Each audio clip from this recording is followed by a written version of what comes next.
This is every book I read in Q1 of 2025. I believe it amounts to 13, and I only do not own 2 of them, which is a record for me. Usually I'm librarying books. First up, the very first thing I read in 2025, Blood Over Brighthaven by Emma Wong, and boy, it was a 5-star read. One of my favorite things is when an author can incorporate real life politics into high fantasy. I really like the commentary of this book, and I like the setting in which it was done through. I think the many messages of this book are very, very important, especially in the times we live in. It's criticisms of colonialism, imperialism, capitalism, and you really see the costs of these things, the costs of the way that these people live in luxury, and how people can really just turn a blind eye to the suffering of others so long as they are the ones being enriched by that suffering. And then also the messaging on racism and misogyny. I think that this is great. I feel like we've kind of regressed a little bit in the last few years when it comes to that. This is a book that I think everybody needs to read. I think it's definitely on the required reading list for sure. The next book I read was easily one of my most disappointing reads. This might be the biggest downgrade from Blood Over Brighthaven, and it is the Da Vinci Code by Dan Brown. The only reason why I read this thing is because it is my mother's, and I think it is a first edition. I don't know if it's a first printing or not. Bought it at Sam's Club. We still got the Sam's Club sticker on it right here. I just did not like this book. I'm already not a very big reader of non-fantasy, non-sci-fi books. Maybe that might be part of the reason why I didn't like it, but my biggest thing was our main characters really freaking sucked. I actually hated them. Our main character specifically was literally just white bread. Like, all this guy basically was an information dump and like a generally nice dude. He had literally nothing to him, no flaws, literally nothing. He was so boring, and I viscerally hated him. Another thing I really hated about this book was the POV switches in the middle of the page without any text breaks. I just did not like it. Every time it happened, it just pissed me off. But my biggest thing was our main 2 characters, Sophie and Langdon. The side cast was okay. Our antagonist was okay. Characters just sucked. So I gave it like a 2 point something stars. I can't remember.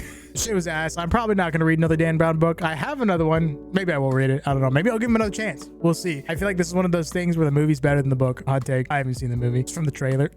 Because like in movies, you don't necessarily need to be super attached, and the characters don't need to be super good for the movie to still be enjoyable. You know what I mean? But I guess the same things with books too. It was just too external plot focused, in my opinion. The next thing I read was Harrow The Ninth by Tamsin Muir, which is book 2 in the Locked Tomb series. It's an unfinished quartet. Dude, this thing was peak. The biggest mind frick book I've ever read in my life. I read the first one, and this second one was even more confusing. The first one was confusing too, and you just kind of have no idea what's happening, but eventually you figure it out. This one, you have no idea what's happening the entire time until like the last maybe 50 pages where you're finally explained, oh, this has been what's happening the entire time. It's just a mind frick. This series is about necromancers dealing with mind warping, mind boggling shit. Book 2 follows a different character than book 1, but boy, is book 2 peak. This series is so good. I still have not read Nona the Ninth because I just really don't want to catch up. This is my favorite series of all time. 6 stars. So freaking good. This is one of those books where it's a sci-fi and a mystery, so it has you guessing and theorizing the entire time. Freaking lit. God tier piece of fiction. If you have not read the Locked Tomb series, you need to read the Locked Tomb series. The next book I read was a fantasy book called DragonDao. I picked it up at a local bookstore only to find out that the author is a local author who I met after I made a review on this book. I think I gave it like a 4.1 or something like that. This is a story about a young Mexican-American boy who's dealing with his aunt who's going kind of crazy. He's been going into underground fights trying to rake up money for her hospitalization because he can't take care of her anymore. Eventually shit goes bad and he finds himself warped to another realm,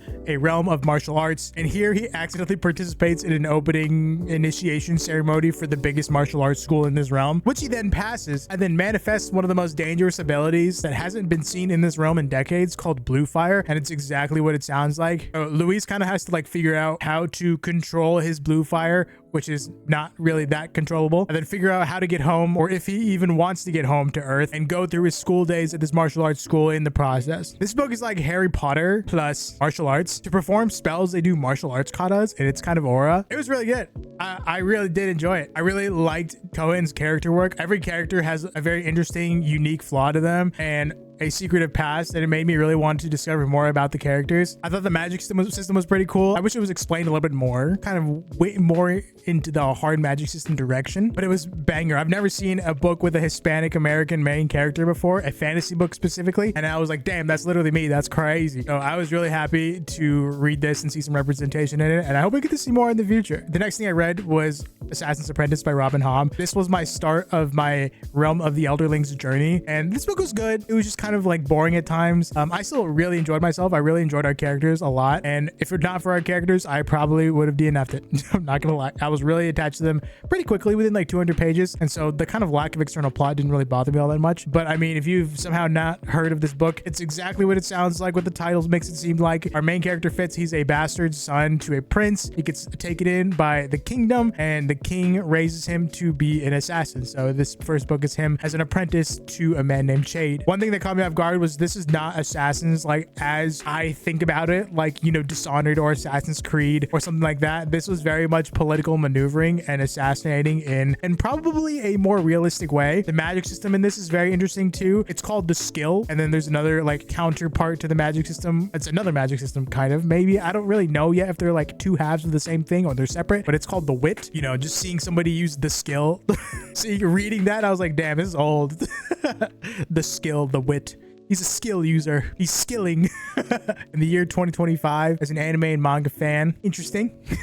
But I really liked it. It was a good introduction, I think. Very good debut novel. Highly recommend. Highly recommend. You guys should definitely read this series. Next, I read Empire of Silence by Christopher Ruocchio. I swear to God, I've heard his name pronounced multiple times, but never remember it. I mean, it was okay. You know, I came into this fully aware that this was not going to be a super amazing book because that's all I've heard. And, you know, usually when somebody says it's not the greatest book, I try not to listen to that. And I did not listen to that. You know, I just do my best to have my opinion of the book be what I read and try to not have other people's like love or hate of the book influence me too much before I start reading it or while I'm reading it. And then after I finish it, then I can take their opinion and then see if I agree with these things or not. I mean, it was okay. Like I said, I gave it like a 4 stars, maybe like a 3.75, which is relatively low for me. I was just bored most of the time. It picked up at the end and it definitely felt very much like a giant prologue. I think the character work with Hadrian was really good and I like seeing him evolve over the course of the book, but I can definitely see this turning into a goated series as I go further along, just because I think Hadrian so far has proven to be a really amazing character. Valk was really pissing me off, but you know, whatever. But I did enjoy it. I'm gonna keep going. I'm just waiting on the book to be ready from the library, and then I'm just gonna continue my Sun Eater adventure. The next thing I read was The Grace of Kings by Ken Liu. This was a silk punk. I think it's silk punk fantasy. This really caught me off guard because it reads like a halfway between a history textbook and a Bible. So there's a lot of information dump and a lot of lore dumps in this, but our characters I think are actually fantastic. I know some people might disagree with me on that, but I'm a character man. You guys see my sock? I just noticed that my sock's right there. Character man. I thought our characters were really fantastic. I had a few qualms with it. The biggest one was how it reads. Like I said, it'd be halfway between a history book and a Bible. It's like an omniscient fourth person perspective. I think that's what I said in my book review video I made of this. The next thing that I had a qualm with was how much was stuffed into this one book. I think this entire book could have been a trilogy for sure. It is fast paced, time jumps galore, but this book is kind of like a prologue, I think, to the series. So it is clear that it's about what I can't say, but the series is about without spoiling this book. It's about what happens after. It's called the Dandelion Dynasty, so it's about the dynasty. Next, I read the novella The Lesser Devil by Christopher Ruocchio. It takes place between books 1 and 2 of Sun Eater, and I've only read book 1, so I just listened to it immediately afterwards. Now, I'm telling you, I liked it a lot more than the first book. I liked it a lot more than Empire of Silence. I think Crispin in this book was a fantastic character, and I really enjoyed my time with him. So far, at this point, I have only consumed these 2 books, and I think Crispin is my favorite character. He's got amazing character development in a short period of time. He's a total freaking badass, and I really enjoy his faults, his flaws that are still kind of there, but like slowly fizzling out. I don't know if they will, but I hope we get to see him again. He's freaking goated. I love the characters. I loved the side cast as well. Sabine, she was really cool. And then the pilot captain girl, I forgot her name. I don't remember. But this shit was peak. If you have not read the first Sun Eater novella, I highly recommend. This entire series so far has been really cool sci-fi. You know what I mean? And I'm excited to see the world expand. I hope it becomes top tier for me. I really do. All right. 5 books that I read in the last like month or so was all Robin Hobb. This was me zooming through the rest of the Farseer trilogy and the Lifeship Traders trilogy. So I won't go book by book and talk about them, but I'll just talk about the series as a whole. And then maybe I'll tell you a little bit about the Ship of Magic and the plot of this, and then the rest of the series. Books 2 and 3, Royal Assassin and Assassin's Quest.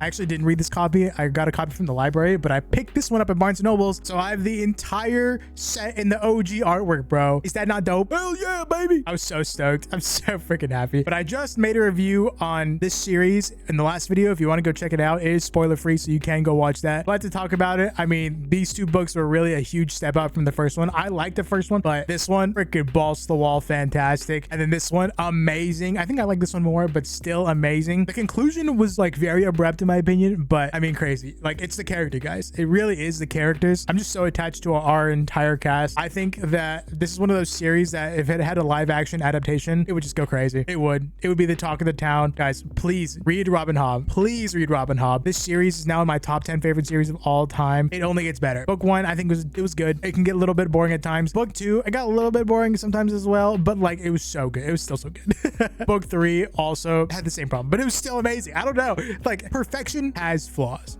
You know what I mean? And then finally, I finished out the Live Ship Traders trilogy. Book 1, The Ship of Magic. Book 2, Mad Ship. Book 3, Ship of Destiny. Guys, these are so good. This is in my top 5 favorite series of all time. I think this is actually a huge step up from the Farseer trilogy. I have a friend who disagrees because the Farseer trilogy is her favorite series of all time, but I'm sorry. This shit was so peak. I was so hooked. I read book 1 in about a week. I read book 2 in about 6 days. And then I read book 3 in about 4 days, doing nothing but binging. It was absolutely insane. This series is about pirates and about merchants, traders who take ships and they sail between different parts of the world to take goods and sell goods. Except our main characters, they have what's known as a live ship, and a live ship is a boat that is live.